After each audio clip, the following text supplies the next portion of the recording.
Shalom à toutes et shalom à tous. Je suis très heureuse de vous retrouver en cette année 2023. Je vous souhaite une excellente année à vous et à vos familles et que la grâce de Dieu demeure véritablement dans vos vies.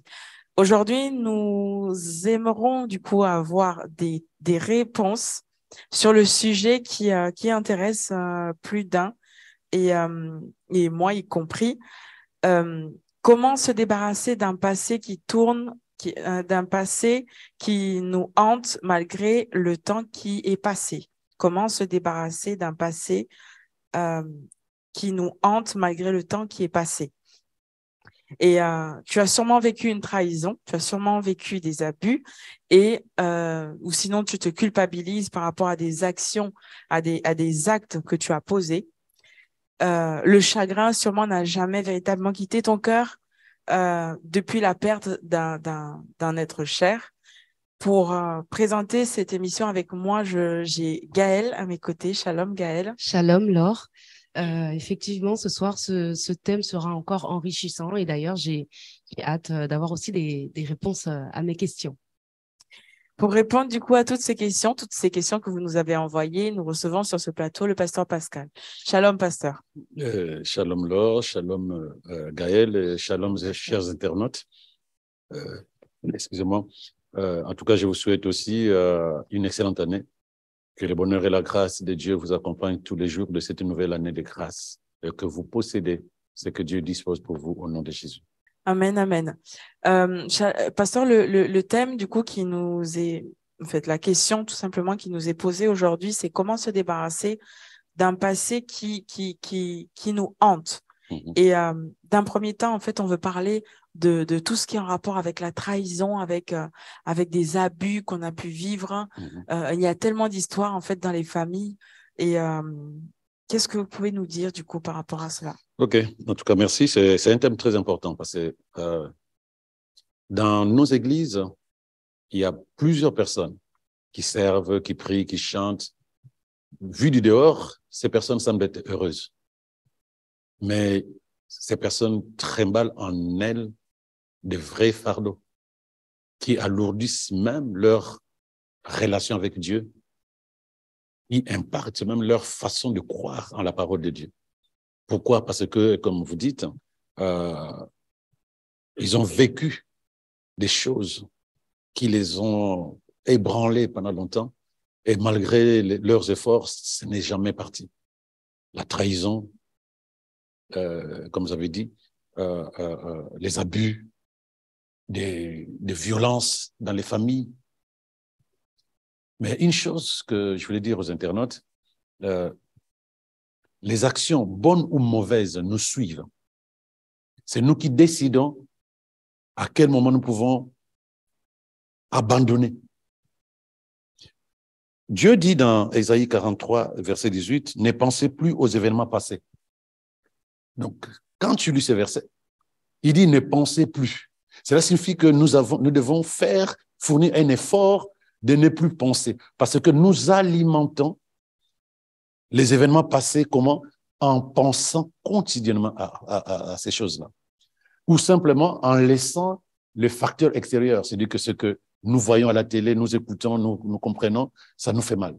Par exemple, il y a des jeunes filles, il y a des femmes, par exemple, qui ont divorcé. Et c'est resté à l'intérieur d'elles. Elles n'ont pas envie d'entendre parler de mariage. Il y a des hommes qui ont eu un accident, ne veulent même pas entendre à la télé qu'il y a eu un accident. Ça revient automatiquement. Mais tant qu'on reste focalisé sur la chose, quels que soient les rapports que nous avons, ça ne peut pas nous abandonner.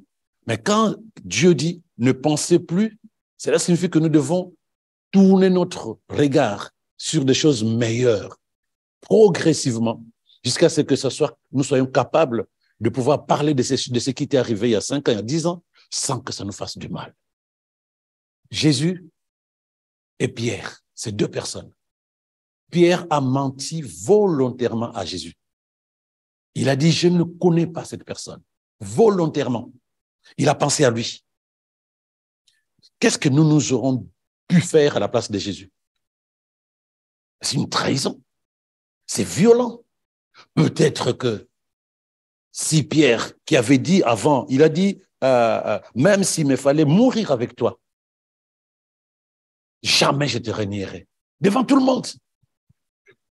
Mais quelques heures après, il dit, je ne connais pas cette personne. Donc, il s'était engagé. Et du jour au lendemain, il dit, non, je ne connais pas. Ça, c'est une vraie trahison. Qu'elle soit une trahison de couple, qu'elle soit une trahison de famille, on a le choix, comme Jésus a fait. Puisque Jésus revient après sa mort et sa résurrection, il dit à Pierre, viens, m'aimes-tu? Pierre dit oui. Malgré la trahison, j'étais faible, j'avais peur, mais je t'aime. Donc, Jésus ne regarde plus la trahison.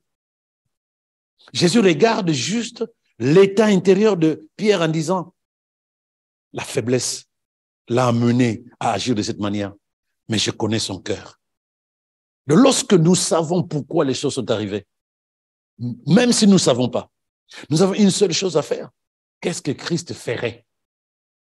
Puisque nous sommes des chrétiens nés en Christ, qu'est-ce que Christ ferait? Alors moi aussi, je m'attellerai à faire la même chose. Je pardonne. Et je veux restaurer la relation avec la personne qui m'a trahi. Mais si à chaque instant, nous regardons la personne avec méfiance, nous regardons, même si la personne n'est pas là, nous pensons à ce qui nous est arrivé, c'est devenu notre fond de commerce, notre manière de penser, notre manière de parler, jamais nous serons libérés de ce passé. Quand je dis notre fond de commerce, un homme qu'on a trahi, il est arrivé chez lui à la maison, il a trouvé sa femme avec un autre homme. Divorce ou tout ce que vous voulez. Et du jour au lendemain, lorsque cet homme va parler, vous pensez qu'il va parler de quoi? Les femmes, c'est des sorcières. Les femmes, elles sont dangereuses. Mais ce n'est pas vrai. Mais il se base sur son expérience personnelle. Malheureusement, c'est ce qu'il transmet aux gens. Mais tant que dans les discussions, dans les conversations, il se nourrit de ce qui lui arrivait, mais ce n'est pas demain qu'il va changer sa façon de penser. Donc la première, les événements, nous aurons toujours des événements dans la vie. Et la personne en face de nous nous trahira. La personne en face de nous nous fera du mal. Mais nous sommes qui? Nous sommes des enfants de Dieu. Jésus dit, pardonnez afin qu'on vous pardonne. Et il dit, dans Proverbe 17, verset 9, la Bible dit, oublier un tort favorise l'amitié, mais en reparler sans cesse la rend impossible. Si ça me fait mal, pourquoi je continue à garder? Parce que ce qui nous fait mal, on a envie d'enlever, mais on ne fait pas, on ne pose pas l'acte adéquat qui permet à cette chose de quitter. C'est d'avancer vers la personne qui m'a fait mal en disant, ouais, j'ai souffert, mais je t'aime. Parce que je n'ai que l'amour de Dieu à l'intérieur de moi. Tu ne te fais pas d'autres films en disant, il m'a blessé, il m'a fait ceci, elle m'a dit ceci, elle m'a parlé comme ceci, ou bien cette personne que je vois en face de moi a abusé de moi quand j'étais faible. Non. Qu'est-ce que Dieu attend de moi? Les mêmes personnes qui criaient sur Jésus, les mêmes personnes qui lui jetaient des pierres, qui crachaient sur lui, Jésus dit, pardonne-leur, car ils ne savent pas. Ça fait bizarre, mais c'est comme ça que ces choses fonctionnent. Donc, voilà ce que je peux dire sur ces points-là. Je ne sais pas si vous avez une question là-dessus, mais je me focalise sur ce que Christ nous a montré à partir de la trahison de Pierre. Par rapport, par exemple, vous l'avez dit tout à l'heure, aux abus, donc on peut vivre, en fait, il y a des histoires comme ça, où, par exemple, la personne abusée, en fait, vit avec son bourreau et du coup, est obligée, en fait, d'être confrontée à cette personne chaque jour. Oui. Et il y a comme une sorte de haine, une sorte de tristesse, une sorte d'amertume à l'intérieur de soi. Comment, en fait, arriver tout simplement à ne plus avoir ces sentiments toxiques-là à l'intérieur de soi, sachant que on a en fait la personne constamment devant soi et on sait que c'est cette personne qui nous a fait du mal. Ok. C'est vrai que si cette personne est toujours devant nous, c'est pas facile. Et moi, je déconseillerais aux gens, parce que je sais qu'il y a certaines personnes, les psychologues vous diront, il faut sortir de cet environnement-là. Mais ce n'est pas les yeux qui oublient.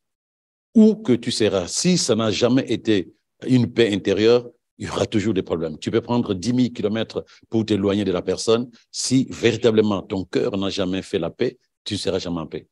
Et par rapport à ça, c'est vrai que ça fait mal. Mais il y a une chose que j'aime toujours dire. La personne, comme celle qui a abusé d'une autre personne, a utilisé quoi? La faiblesse de la personne abusée, a utilisé quoi encore? Son autorité sur la personne. La plupart des temps, c'est ça. Donc, soit celui qui a abusé utilise son autorité en disant « je suis ton oncle, je suis ton grand frère, je suis ceci », impose son autorité. Celle qui a abusé se réveille en disant « c'est normal, c'est mon autorité ». Accepte ça. Et la plupart des temps, si c'est dans ce sens-là, ça crée encore une culpabilité, c'est ma faute. Mais la faiblesse va amener la personne à se culpabiliser ou simplement en regardant en disant « c'est pas juste. J'étais une enfant. Pourquoi il m'a fait ça? Et lui, il est passé sur autre chose. » Mais encore une fois, la Bible dit, il dit « ne pensez plus aux événements ». Quand il dit « ne pensez plus », ce n'est pas en claquant les doigts, je suis d'accord. Parce qu'on a mal. On nous a volé quelque chose de précieux, notre intimité. Je disais à une jeune sœur qui a été abusée pratiquement pendant 12 ans par ses demi-frères. Elle en a parlé à sa mère qui ne voulait pas détruire son mariage, qui lui a intimé l'ordre de ne pas parler. Elle a vécu avec. Elle s'est mariée. Mais évidemment, par rapport à votre question, elle n'a jamais oublié. Bon, je l'ai connue dans ce sens-là, mariée, mais jamais guérie. Je lui ai posé la question, qu'est-ce que ton mari sait de toute l'histoire? Je lui ai raconté comment il a réagi. Il m'a dit, moi, ça ne m'intéresse pas. Je t'aime dès le jour où je t'ai vu. Je dis, mais pourquoi toi, tu ne veux pas oublier? Parce que ce qui nous fait mal, c'est de savoir, de nous voir sales. Nous nous voyons sales. Donc la personne abusée, que ce soit une journée ou des années, se voit sale et pense que le monde entier connaît son histoire. Mais tu peux te dire, OK, je sais ce que j'ai vécu, mais je ne vais pas trimballer ça parce que je ne peux rien vis-à-vis de mon passé. Je ne peux rien. J'apprends à vivre comme si cela n'a pas existé. Il a dit, Dieu dit, ne considérez plus ce qui est ancien. Voici, je veux faire quelque chose de nouveau sur le point d'arriver. Acceptons qu'il va faire quelque chose de nouveau. Soyons prêts à accepter, à voir cette chose nouvelle à l'intérieur de nous. Il dit, celui qui est en Christ est une nouvelle personne. Les choses anciennes sont passées. Acceptons que les choses anciennes, quoi que nous ayons subi, c'est passé et c'est passé. Qui peut remonter le temps pour changer ça? Personne. C'est une décision difficile mais importante. Parce que le changement, parce que la délivrance passe par une décision difficile, celle d'oublier et d'avancer. Personne ne peut attendre par un jeûne, par une prière, que le passé, qu'il se débarrasse de son passé. C'est une décision de se caler sur ce que dit Dieu et de se dire, je suis d'accord, je suis en Christ, mon passé est passé. Parce que souvent quand nous parlons de ces versets de 2 Corinthiens 5, verset 17, nous pensons au péché, pas à ces choses-là. Non, il dit le passé est passé. Le passé où tu as subi, où on t'a fait du mal, où on t'a trahi, accepte que c'est passé. Tu ne peux rien faire. Et tu dis, OK, je suis en Christ, je suis une nouvelle personne. Donc, moi-même, je me vois nouveau. Et les gens qui me voient, ils ne connaissent pas mon histoire. Même si je peux parler de mon passé, ça ne me ferait plus de mal. Réalisez cela et comprenez que c'est une décision, le lâcher prise, le tourner la page, la guérison vis-à-vis du passé. Parce que sinon, ça va continuer à nous ronger tant que nous nous alimentons de ces images du passé. La personne qui nous a fait du mal peut être là. Je suis transparent. Je ne suis pas obligé de fuir. Parce que ce n'est pas par mes yeux que je vais être guéri, c'est par mon cœur. Or, le cœur, où que tu l'amènes, a des images. Il faut les remplacer, ces images.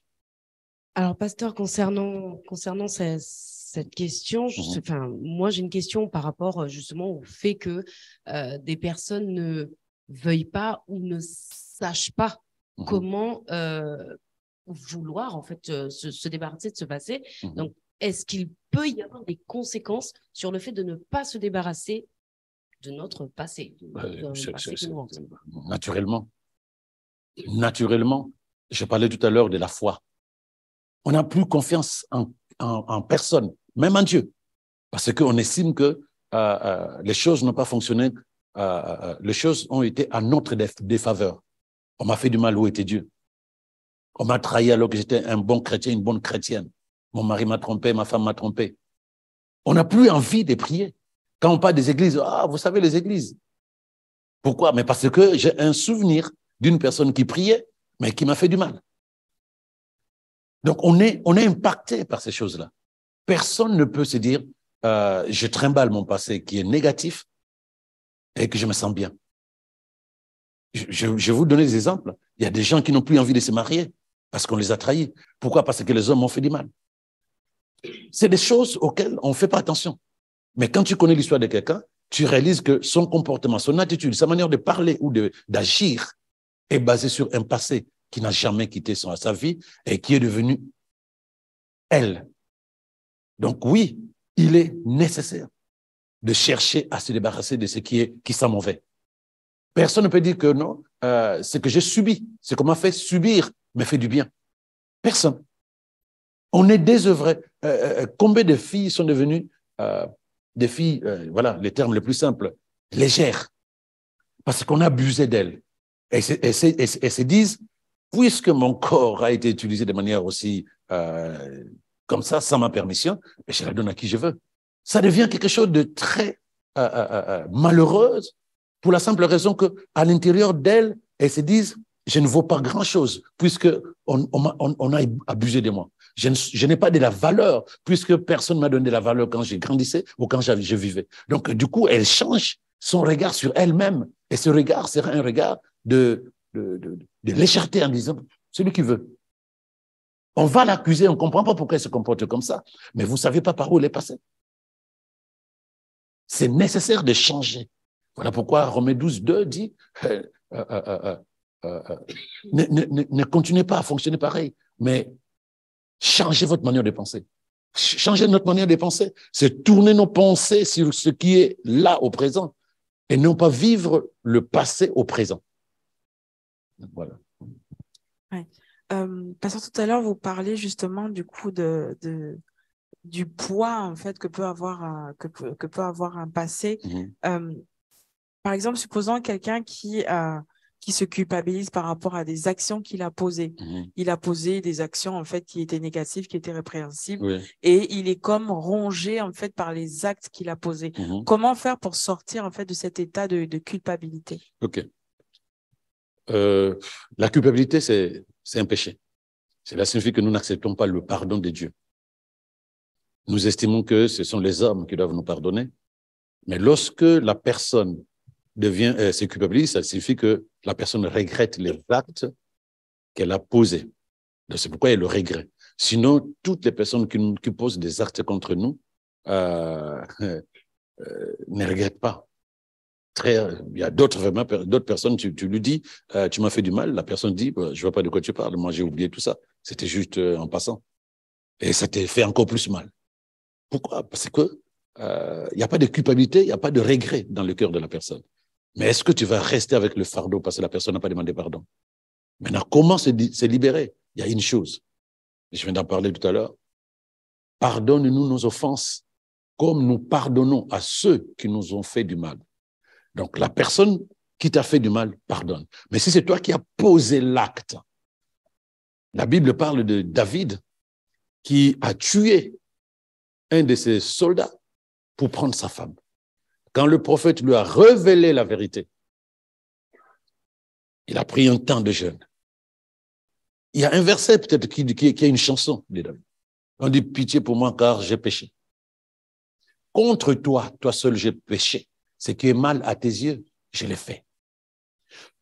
Il faut que tu acceptes le pardon de Dieu pour que la culpabilité disparaisse. Il faut que si la personne à qui tu as fait du mal est encore vivante, trouve le moyen de te présenter auprès de la personne. Ne te fais pas des scénarios, ça va être difficile. Elle peut ne pas me pardonner. Ce n'est pas ton problème. C'est ce qui est à l'intérieur de toi que tu vas lâcher, qui peut même amener la personne à se dire, OK, je sens le regret à l'intérieur de la personne, j'accepte, viens avec moi. Accepte le pardon. Sinon, commence par demander pardon. Tu vas rester dans la culpabilité en disant, j'ai mal fait.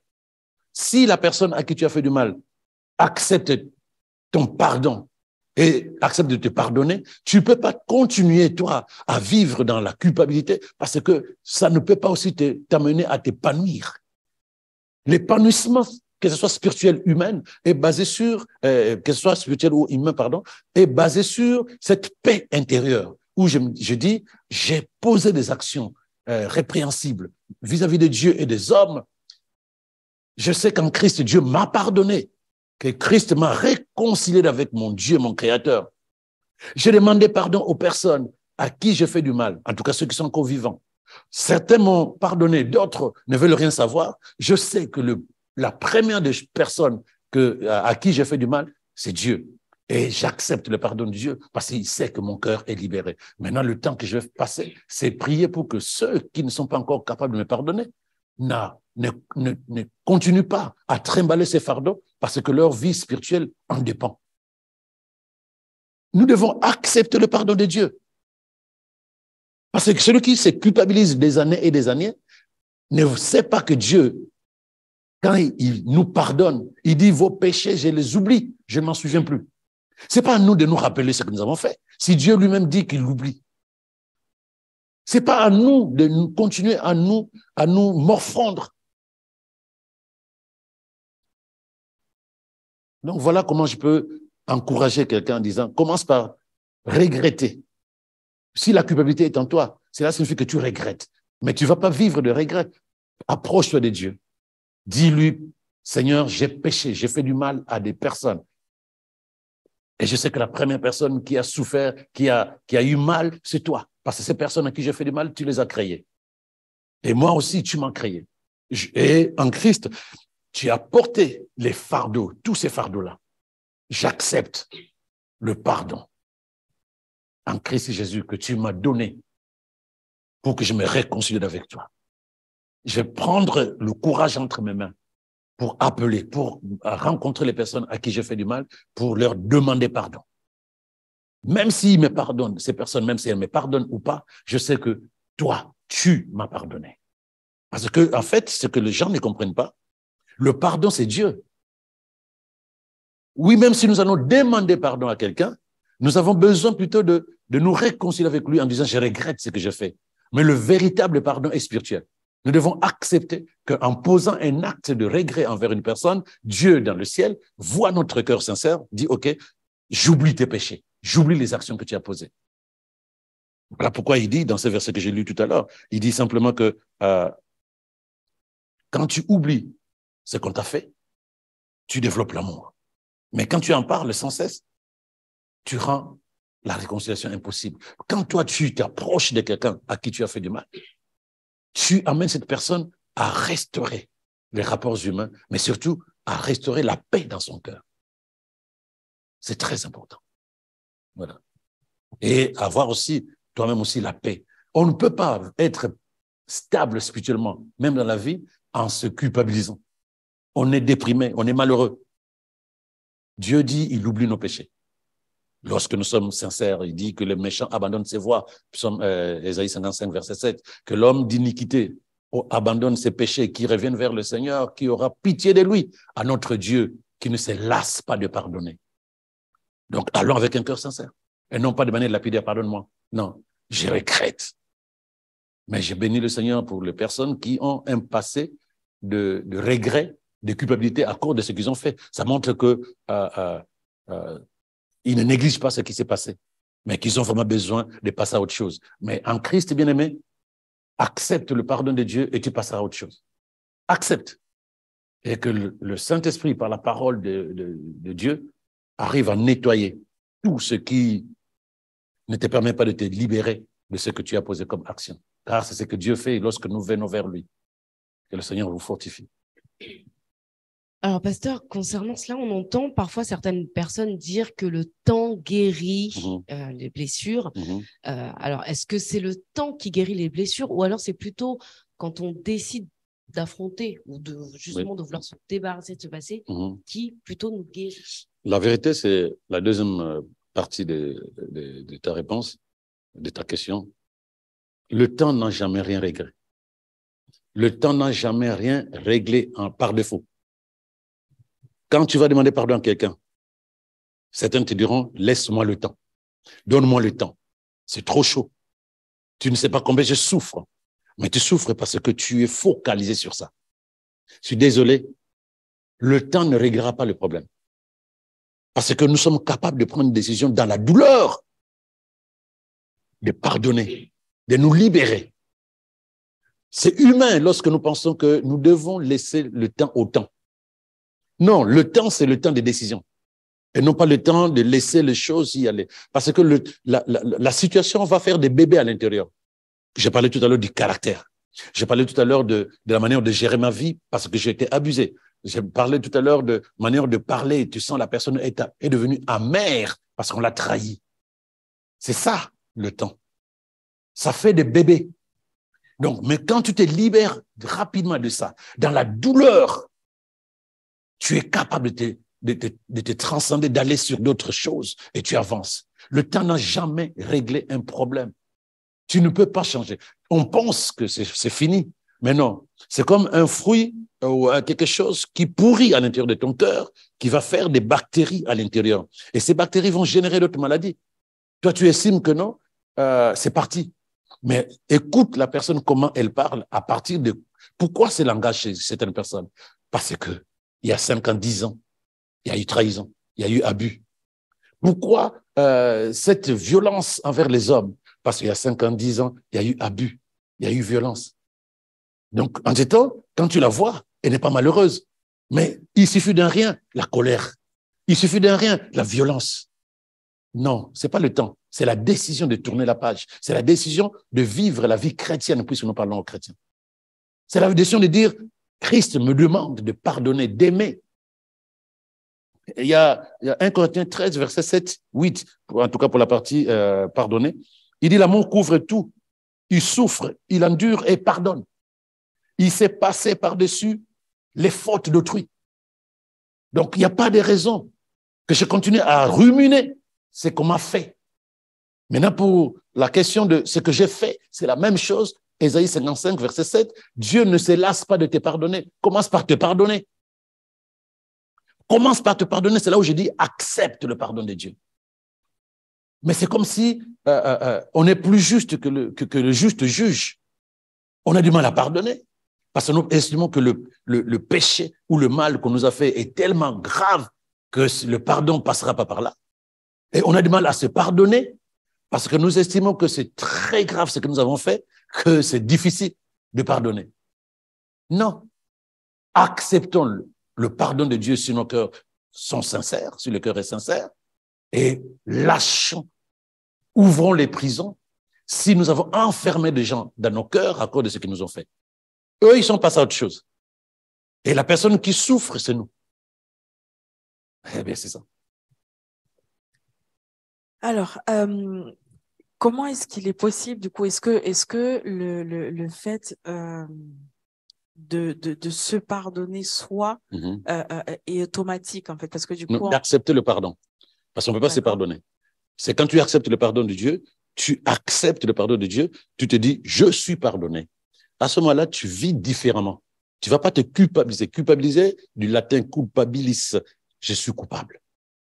Mais quand Dieu dit non, je vu ton cœur, tu regrettes ce que tu as fait. À ce moment-là, tu vas dans la parole de Dieu en disant, si le méchant abandonne ses voies, l'homme d'iniquité abandonne ses péchés, revient vers le Seigneur a compassion de lui, parce que le Seigneur ne se lasse pas de pardonner. Qui? Celui qui a le cœur sincère. À ce moment-là, j'accepte. C'est pas moi de me pardonner. J'accepte le pardon de Dieu et j'accepte que je suis libéré de tout ce que j'ai fait. C'est de ça qu'il s'agit en fait. Oui. D'accord. Est-ce qu'il est automatique, en fait, ce pardon qu'on reçoit de Dieu?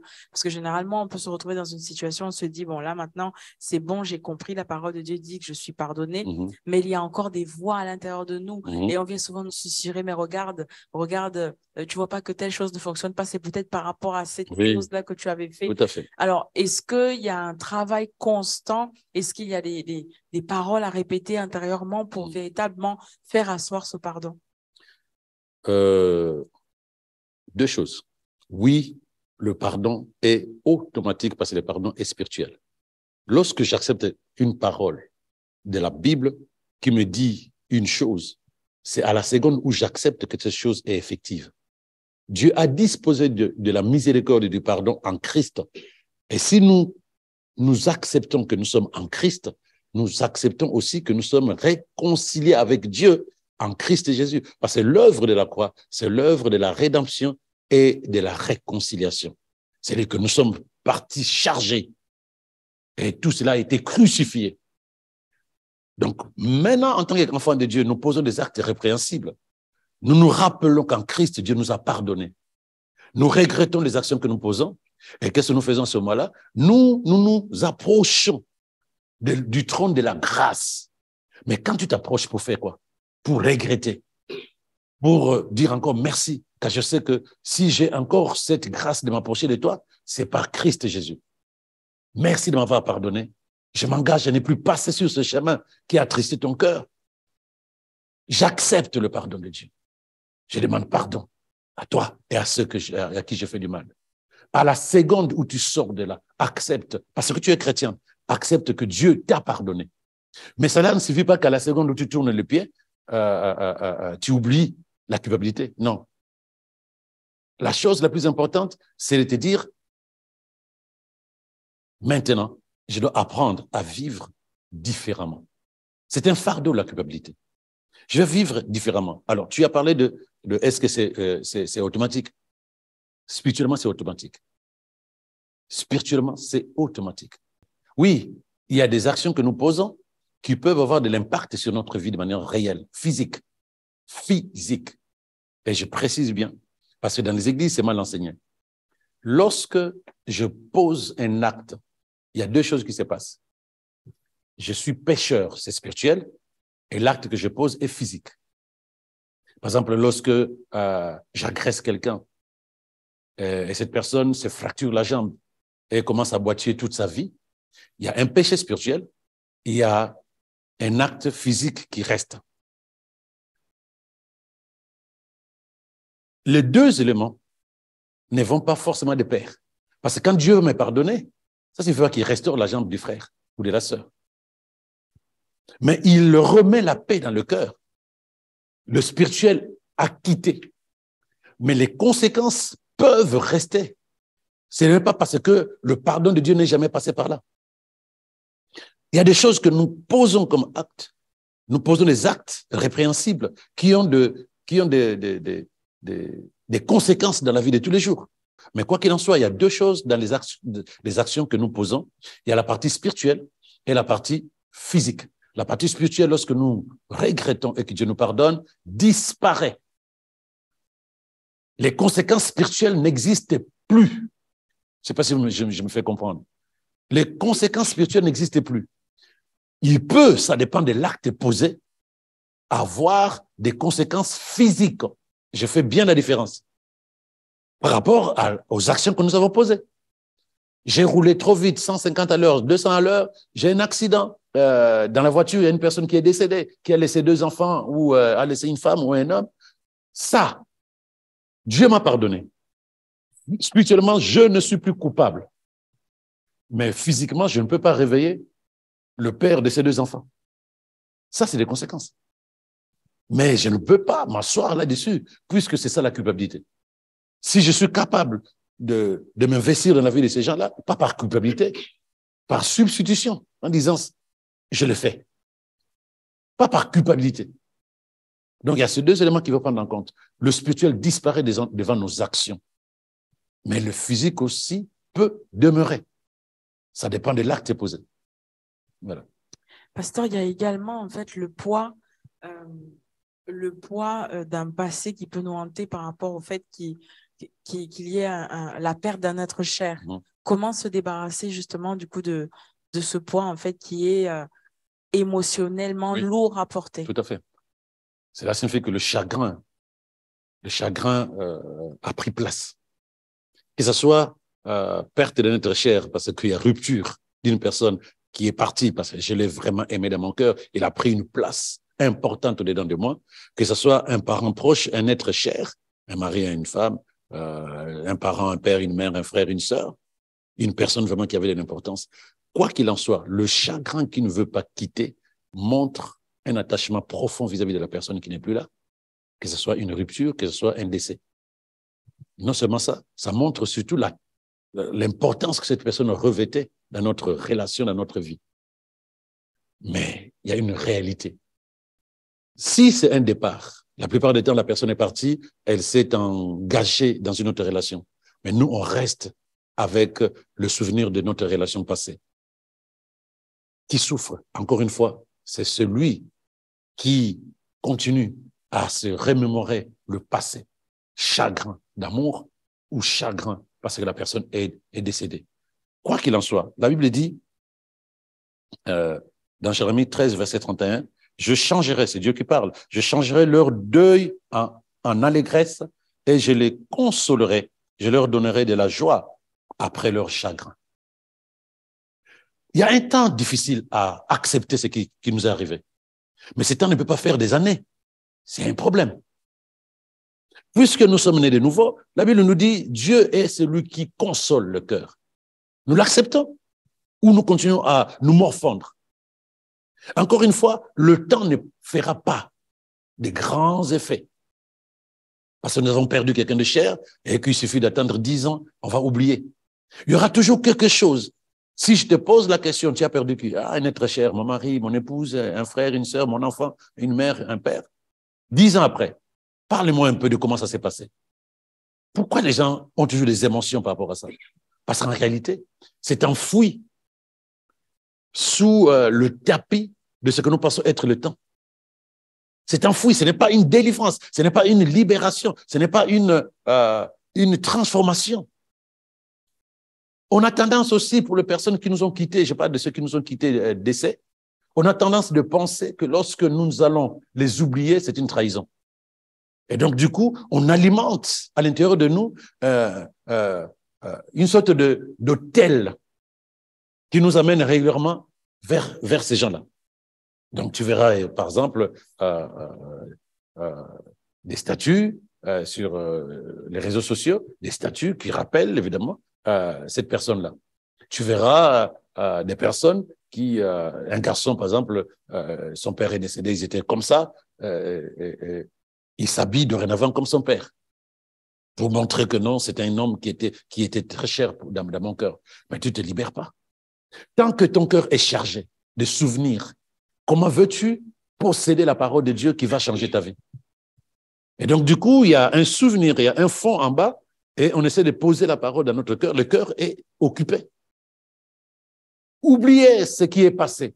Ne vous souvenez plus de choses anciennes. Je vais faire quelque chose de nouveau. C'est un commandement, c'est une instruction, c'est un ordre.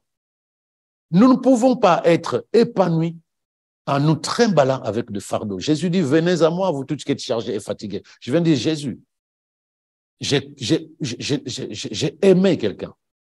Mon père, ma mère, mon frère, qui que ce soit. Sa perte, sa disparition me fait mal. Il y a un trou dans mon cœur comme ça. Là. Et j'ai tout fait. Discuter avec des amis, mais dès qu'ils partent, je me sens seul et cette personne me manque. Et Jésus te dira, donne-moi ça. Mais comment tu vas donner ça? Tu te poses. Il dit, je vais faire quelque chose de nouveau. Il dit, Seigneur, j'accepte. Fais quelque chose de nouveau. Cela suffit, je te donne. Maintenant, tu as parlé des émotions. Les émotions n'ont jamais été négatives ou toxiques, n'ont jamais été des copines pour nous aider à être meilleurs. Au contraire, c'est des émotions, c'est des sentiments dangereux qui nous font plus de mal que du bien. Et il y a la culture, comme je disais, il y a des gens qui estiment que je maintiens l'autel qui prouve que j'aime la personne. Mais la personne est décédée. La Bible dit que les morts ne savent rien. Pour eux, il n'y a plus de salaire. Ni leur amour, ni leur haine n'auront plus jamais aucune part dans notre vie. Donc, nous allons faire des choses pour leur faire plaisir. Pendant que la Bible nous confirme que dès le moment où le corps est séparé de l'âme, il n'y a plus de souvenirs. Il n'y a plus rien. Ils ne peuvent pas intervenir dans notre vie en disant, voilà, je vais faire des trucs, voilà, et que tu élèves un hôtel vis-à-vis de cette personne qui est partie. Tu en souffres parce que tu alimentes le souvenir. Mais cette personne ne vit pas ça. Cette personne ne peut plus jouir de ce que tu fais. Et j'ai toujours dit à beaucoup de personnes qui ont souffert de ces passés qui rongent parce que l'être cher est parti, j'ai dit, il y a une chose que tu dois savoir. Si ces gens-là revenaient, je ne vois personne qui va dire, je suis content que tu passes ton temps à me pleurer. Je ne vois personne venir en disant, ouais, ma fille, mon fils, mon mari, ma femme, je suis content. Non, ces personnes diront, moi j'ai terminé. Comme dit Paul, j'ai combattu le bon combat. Moi, j'ai terminé. Vivez.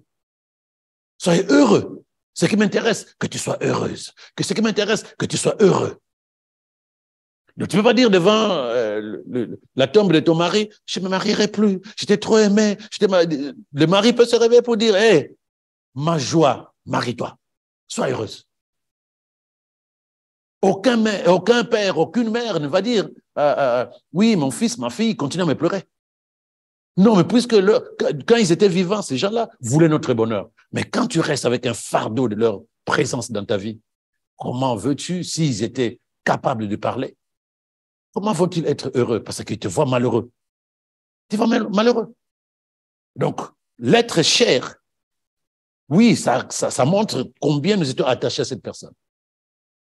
Mais cette personne, je parle de ceux qui sont partis, qui sont décédés, pensons comme des humains, disons-nous la chose la plus simple. Non, ils attendent de nous que nous soyons heureux. Alors, je vais apprendre à oublier. Ça ne signifie pas que j'ai trahi la personne. Ça signifie simplement que je rends grâce à Dieu pour le temps que nous avons passé ensemble, pour ce que cette personne a été pour moi. Et je veux perpétuer sa mémoire en devenant meilleur, en faisant des choses qui lui plairaient, si elle était là. Je ne reste pas statique en disant, ouais, tu me manques. Ou j'élève une chambre entière avec ses souvenirs. Et elle ne va même pas voir ça. Puisqu'elle voyait les choses physiques avec les yeux de la chair et son corps est au cimetière. C'est la culture, ça. Ça, c'est la partie culturelle. Parce que certaines personnes passent outre, d'autres non. Perpétrer la mémoire d'un être cher qui est décédé, c'est devenu meilleur. Parce que c'est le but que mon père, que ma mère poursuivaient. Devenir meilleur. Et non pas rester à me morfondre, je suis déprimé, j'ai la tristesse permanente. Il y a des gens qui portent des habits de deuil pendant des années. Donc voilà ce qu'on peut dire là. Alors, pasteur, du coup, nous arrivons à la fin de notre émission. Qu'est-ce que vous pouvez dire, en fait, à tous ces internautes qui nous regardent et qui ont véritablement besoin de comprendre comment se débarrasser d'un passé qui hante?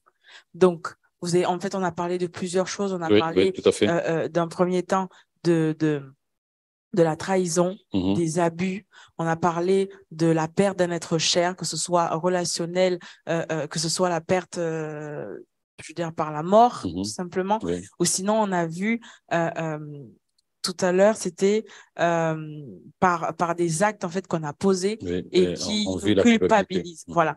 Donc là, comme ça, est-ce que vous pouvez répondre clairement, de manière succincte, à cette question, en fait, comment se débarrasser d'un passé qui hante? OK. Quel que soit l'élément, trahison, abus, culpabilité ou l'absence d'un être cher, Dieu nous demande de prendre une décision. Ça ne part pas seul.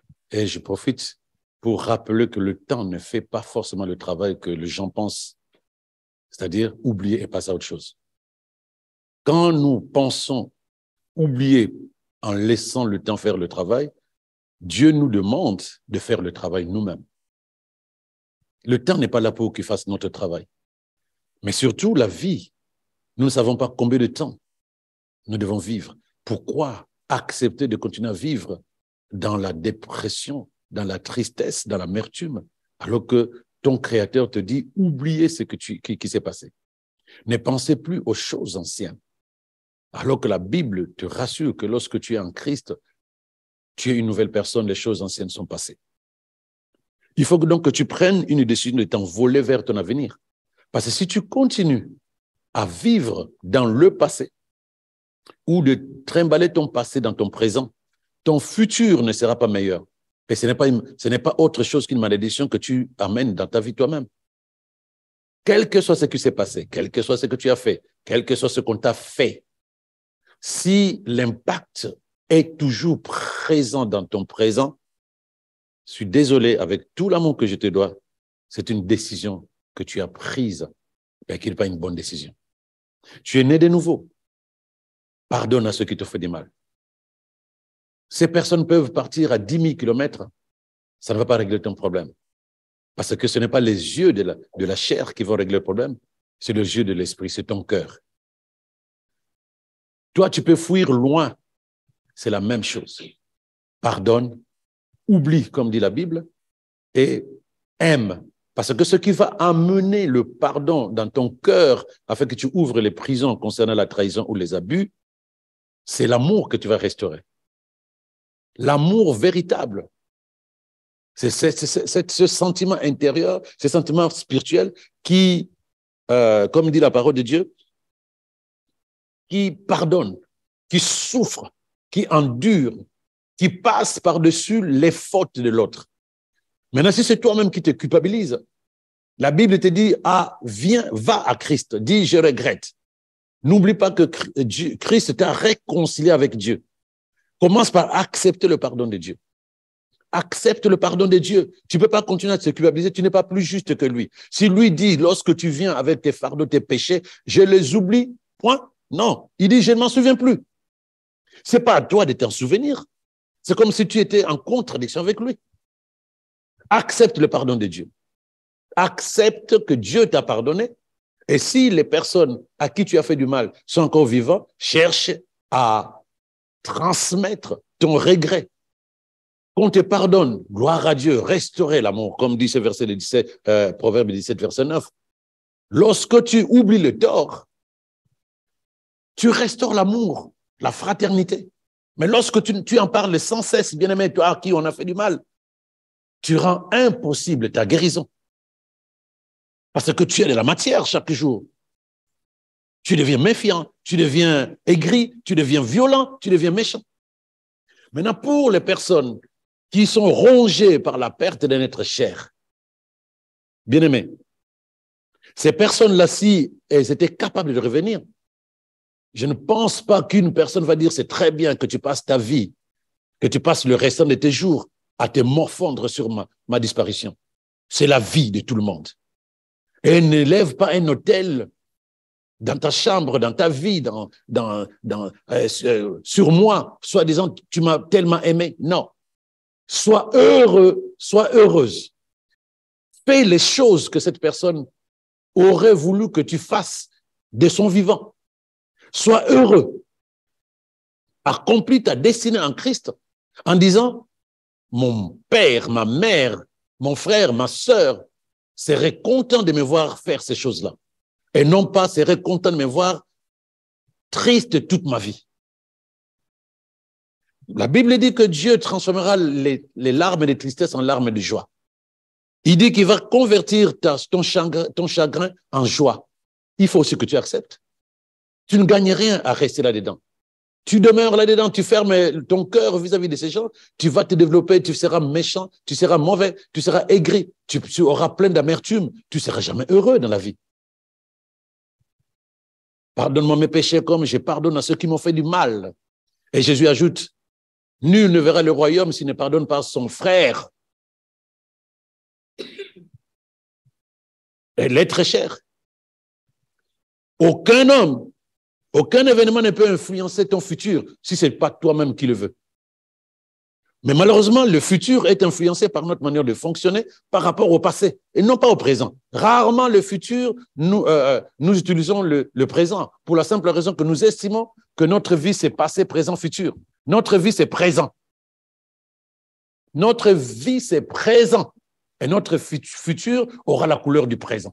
Mais si nous vivons plus dans le passé va colorer le présent et le présent va colorer le futur. Prends la décision de t'envoler. Aie envie d'être heureux, bien-aimé. Malgré les trahisons, malgré la perte de notre chair, malgré ce qu'on a fait de toi, malgré les échecs, malgré les ratés de ta vie. J'aurais dû, j'aurais pu. J'aurais dû, j'aurais pu. C'est trop tard. Tu ne peux rien changer. Mais ce que tu peux changer, c'est demain. Mais demain, arrête de construire le présent avec le passé. Parce que sinon, le futur, tu vas le construire avec un présent pollué. Tu ne peux plus rien faire. Que ce soit ce qu'on t'a fait, ou ce que tu as fait. Et la perte de notre chair, gloire à Dieu pour le temps que nous avons passé ensemble. Je décide de faire ce que cette personne aurait voulu que je fasse. Quelque chose qui glorifie le Seigneur et qui rendrait la personne heureuse s'il était là. La Bible dit que ces gens-là, tu peux élever un hôtel, des photos pleines dans la maison. Ça ne règle pas le problème. Ça ne règle pas le problème. Un dernier mot, le passé est derrière toi. Et tu as encore une fois le choix de laisser ces choses derrière toi en prenant une décision par rapport à la lumière de la parole de Dieu. Oublie ce qui s'est passé. Ne pense plus à l'ancienne vie. Ne pense pas aux choses passées. Dieu dit, si tu es d'accord, je vais faire quelque chose de nouveau. Tu as besoin de souffrir éternellement? Non. Alors, drop, dépose, en disant, OK, gloire à Dieu pour ce que j'ai enduré. C'est pour la gloire de Dieu. Ça m'a fortifié, ça m'a requinqué, ça m'a permis d'être mature. Et ce que je fais, ça m'a permis d'être plus sage. Ça me permet d'être plus lucide. Ça m'a permis d'être plus humble. Et la perte de notre chair. Béni sois-tu, Seigneur, pour le temps que nous avons passé ensemble, pour ce que cette personne a fait dans ma vie. Maintenant, j'avance. Telle serait sa volonté. Et telle est ta volonté, Seigneur. Je ne vais pas contredire la parole de Dieu. Je ne vais pas contredire Dieu. Voilà ce que je peux te dire, bien-aimé. Et que le Seigneur te fortifie par rapport à ça. Amen, amen, amen. Amen. Alors vraiment, merci, pasteur, pour tous ces éléments de réponse. Nous croyons que derrière votre écran, vous avez été bénis et véritablement encouragés par rapport à tout ce que nous avons compris ce soir. Nous vous souhaitons du coup une agréable soirée. Nous vous disons à la semaine prochaine. Shalom, pasteur.